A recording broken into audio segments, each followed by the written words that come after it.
General Hospital spoilers reveal Willow Tait Caitlin McMullen is done playing nice and resorts to tactics more befitting her soon-to-be husband's family. Michael Corinthos' Chad duel served her with divorce papers hours before the explosion at his father Sonny Corinthos' Maurice Bernard penthouse, which left him severely burnt and fighting for his life. Now Willow learns that the 2 children she shares with Michael have been taken from her. So the once sweet, naive Willow Tait prepares to battle 2 wealthiest and most powerful families in Port Charles. GH spoilers report Willow Tait is horrified when her mother Nina Reeves' Cynthia Wetros informs her that her children have been taken from her apartment via a court order filed on behalf of Michael Corinthos by his lawyer Diane Miller Carolyn Hennessy. This news didn't sit well with Willow. She and Michael agreed to keep their divorce civil, especially for their children's sake. Earlier the same day, Willow declined to have her attorney Martin Gray Michael E. Tait file an emergency temporary sole custody order. General Hospital spoilers confirm Diane acted fast once she presented the same situation to Michael's mother, Carly Spencer, Laura Wright, as Martin offered to Willow. Had she taken his advice, she would not be in this predicament. However, Willow never expected something like this from Michael, but his family shows no mercy. First blood has been drawn in what will no doubt be a nasty custody battle. General Hospital spoilers remind Willow and Michael are still legally married. Although they are separated and Michael filed for divorce, Willow is still Michael's next of kin. As such, it is Willow that has control over all Michael's medical care via the medical proxy he filed. Nina is quick to inform Willow of this leverage. Of course, Willow is reluctant to resort to such below-the-belt and downright dirty tactics. GH spoilers show Willow has had enough. She's been pushed into a corner. Now she prepares to fight with all she has to make sure custody of Wiley and Amelia remains solely with her. Let's not forget that Willow too has resources, as her mother Nina Reeves is a very wealthy woman and will fund the fight to keep her grandchildren with her daughter. GH spoilers confirm Willow decides to use the medical proxy Michael gave her. This bold move sends a clear message to Carly that she refuses to allow her and her family to make decisions about her children.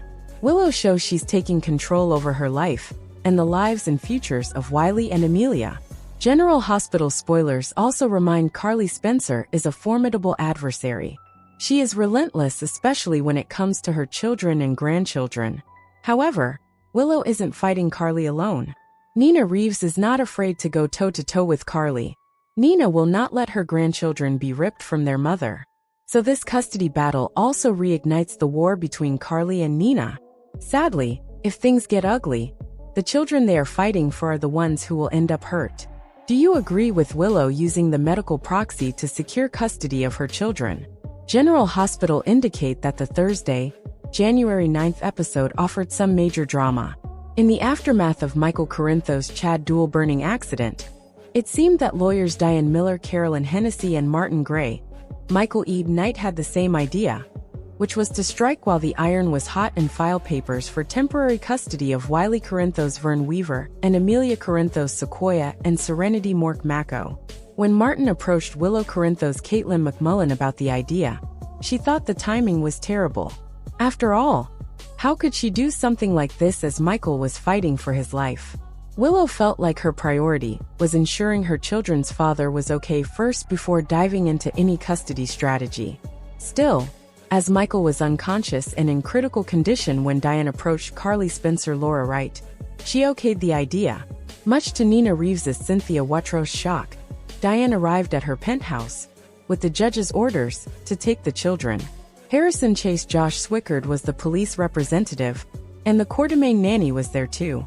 With that said, an interesting fact popped up earlier during the January 9th show about who holds the rights to Michael's medical proxy. Martin and Nina were both a little upset that Willow denied the temporary custody filing.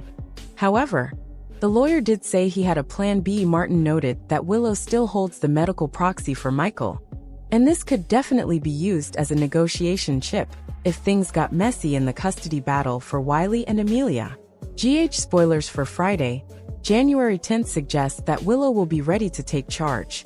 After arriving at the hospital to get an update on Michael during Thursday's show, she got verbally torn to shreds by Michael's sister Jocelyn Jax Eden McCoy and once she finds out that Carly has taken the kids, it sounds like she'll be ready to play hardball.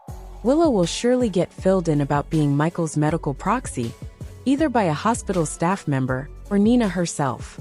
As fans know, the character is on his way out, and the probability is that Michael will need to head to a treatment facility to ensure a full recovery. However, he'll also likely need his medical proxy to approve this type of treatment, and he may not be in a condition to make medical decisions for himself. Could Willow use this as a bargaining chip against Carly? Would Willow threaten to withhold life-saving treatment for Michael to get her kids back? Willow may state that she's not signing off on anything until Wiley and Amelia are placed back in her custody, for the time being, at least until Michael is back on his feet. General Hospital spoilers note that Carly will have quite the decision in front of her, knowing that once she hands over Wiley and Amelia, she may not get to see the kids again for a long while. But how can she let her son suffer and not get the best treatment possible right away? In his hospital room, Jason tells Michael that his entire family is here for him. Michael groans in pain and opens his eyes. Portia comes in and asks Jason to step out so she can administer medication for the pain. Outside Michael's room, Portia tells Jason that Michael is in shock and that he is already on the highest dose of morphine that can't bring him to consciousness for too long due to the pain, and he'll likely be heavily sedated and unconscious for the next few days. She says that is the best thing for now. In the chapel, Drew tells Carly that Michael is in that burn unit because of her. He was collateral damage for Sonny, and she brought Sonny into his life. How could she let this happen again? She can't believe he is saying this to her when Michael is in pain. Drew says she knows he's right, and Sonny has put him in danger many times before. He says taking Michael from AJ was about what she wanted, not what was best for Michael. Carly tells Drew not to preach to her when he had sex with Willow in their children's nursery. Drew tells her that what he and Willow have is more real than what they had. Carly says that doesn't hurt her. She sees him for who he is now, and he did her a favor dumping her. He says he's happier away for her too and walks off. Carly tells Drew not to preach to her when he had sex with Willow in their children's nursery. Drew tells her that what he and Willow have is more real than what they had. Carly says that doesn't hurt her. She sees him for who he is now, and he did her a favor dumping her. He says he's happier away for her too and walks off. Nina appears and tells Joss to leave her daughter alone. Joss says everything she said to Willow was the truth. Nina tells Joss that she's just like her mother, and Joss says she can say the same about Willow. Joss says the two of them hate being called out on their crap and are just a bunch of lying liars.